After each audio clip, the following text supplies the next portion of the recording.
अशी टोमॅटोची चटणी तुम्ही एकदा नक्की करून बघा. खूप कमालीची अशी चटणी लागते, खूप सुंदर लागते. त्यासोबत आपण इथे बीटची चपाती केली आहे. बीट म्हणजे काय, आपण जसं सूप करायला घेतो, जसं शिजवून घेतो, गाजर, टोमॅटो, बीट, आलं लसूण पेस्ट हे सगळं शिजवून त्याची प्युरी करतो, तशी प्युरी करून घ्यायची आणि कणकेत घालून घट्ट गोळा मळून आपण बाजूला ठेवायचं. तोपर्यंत आपण चटणीची तयारी करूया. 2 टोमॅटो, 1 कांदा, 2 लसूण गड्डी आणि 4-5 मिरची हे सगळं भाजायला ठेवायचं. तोपर्यंत आपण इकडे चपातीची तयारी करूया. मस्त अशी चपाती तयार होते. यात आपण कळणार पण नाही मुलांना की आपण यात बीट घातलंय. त्यामुळे खूप सुंदर अशी चपाती होती. जर तुमची मुलं जर बीट खात नसतील तर हे हा ऑप्शन तुम्हाला एकदम चांगला आहे.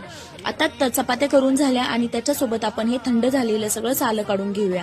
यांची सालं काढायची आणि चॉपरमध्ये बारीक असं काढून घ्यायचं. त्यात थोडी कोथिंबीर घालायची आणि बारीक वाटून झाल्यानंतर त्यात थोडी साखर, थोडं मीठ, तेल आणि थोडी आमचूर पावडर हे सगळं घालून पुन्हा एकदा मिक्स करायचं आणि चपाती सोबत सर्व करायचं. खूप सुंदर अशी चटणी लागते.